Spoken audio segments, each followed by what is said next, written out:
And yet within the context of that Second Vatican Church, there are members of our community who are having some difficulties and adjustments.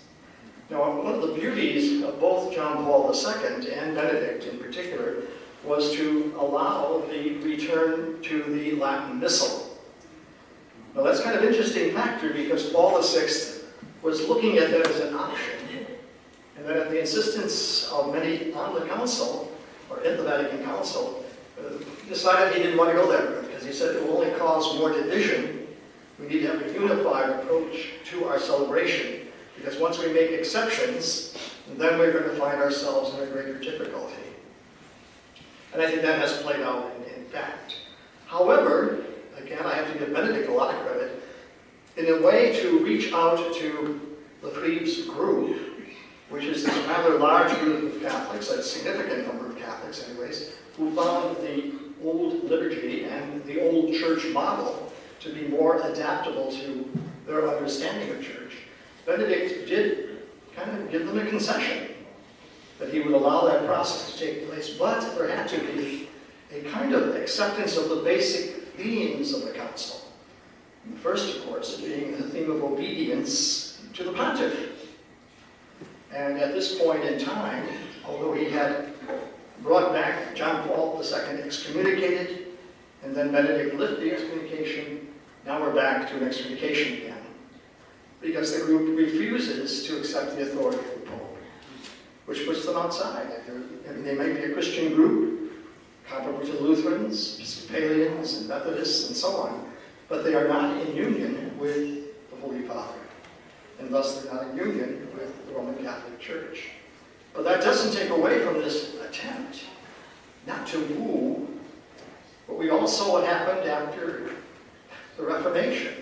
The church was desecrated, the body ruptured. How do you help Christians to be unified? I think one question is to find that common ground, which is one of the themes of the Second Vatican Council, which the Pius X Society does not wish to enter.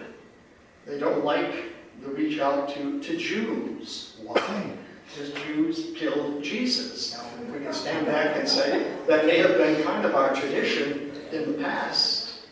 Even on Good Friday, we prayed for those Jews who crucified Jesus. And then John 23rd pulled that intercessory prayer out of that liturgy. And you saw the reason why. Because his whole ministry was involved with Jewish people.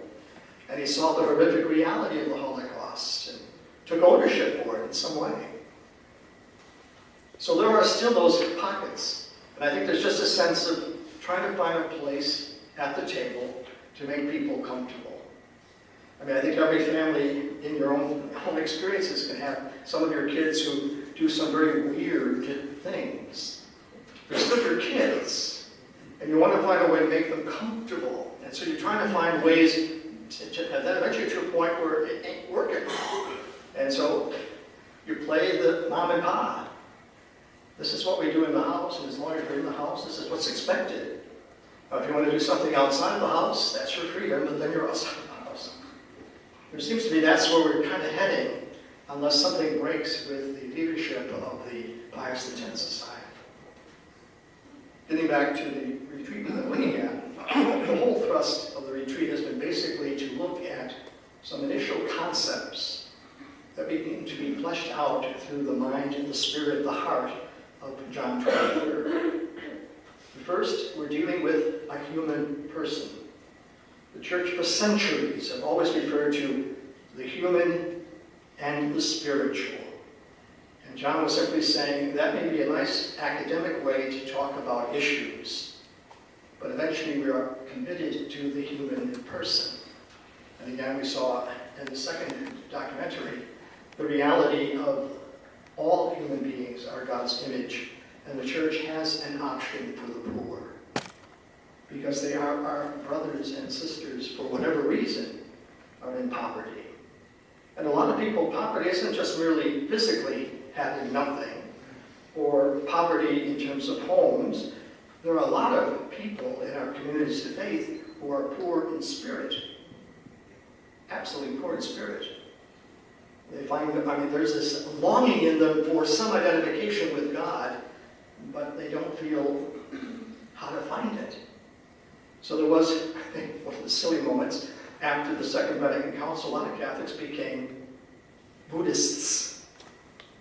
We found our meditation with communing with God and getting me together.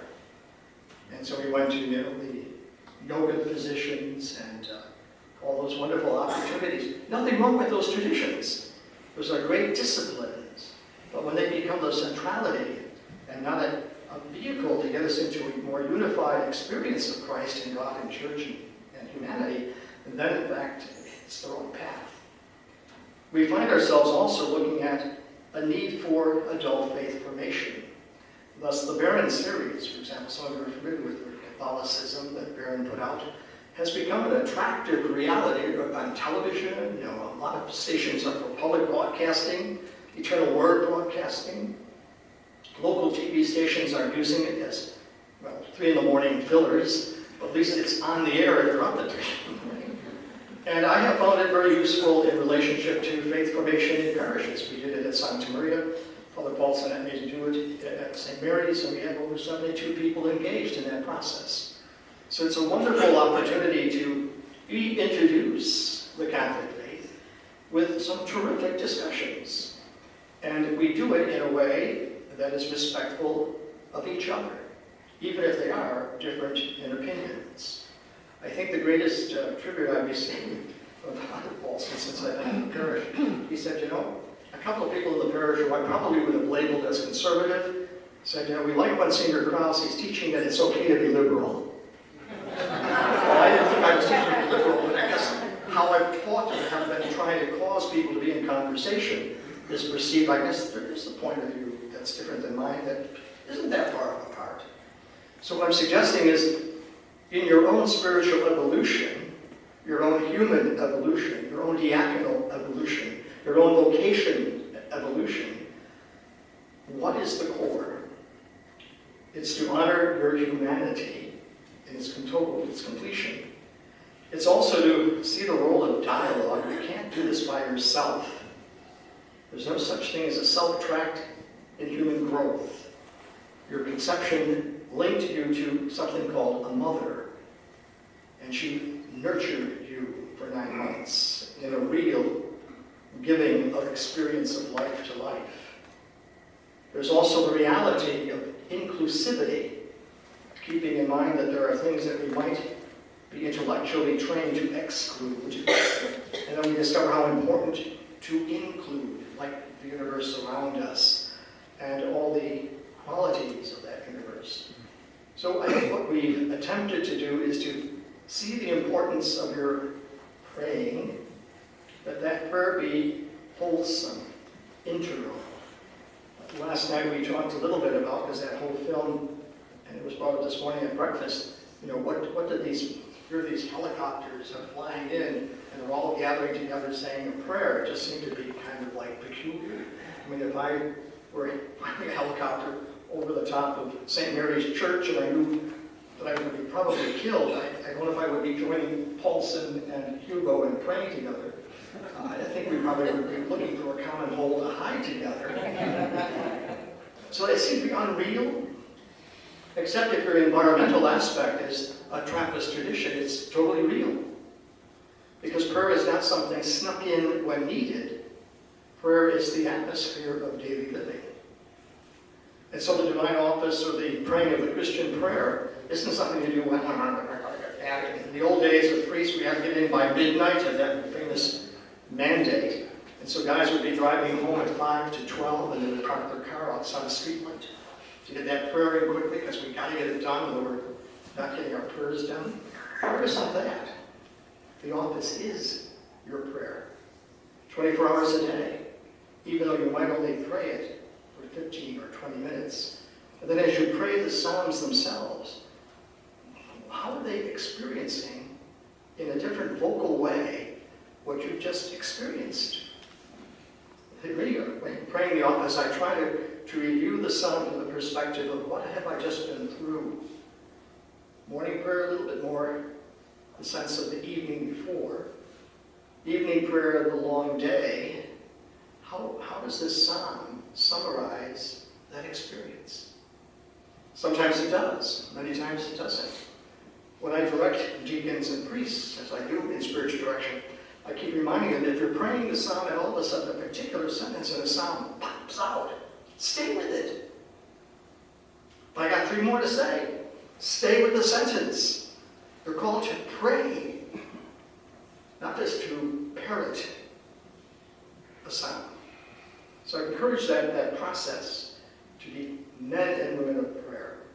And to remember the old definition, I'm going to age myself. Prayer is the lifting of our mind and heart to God. Well, that takes a lot of effort. There's a lot of distractions to get this and this with this. But that's what we say. We're going to really work hard to bring our mind and our heart together. That's the task. And we live in a world where we're more departmentalized than we are unified. So just thoughts of how to respect that quality that John gave to the church. Let's end with just him singing something finally.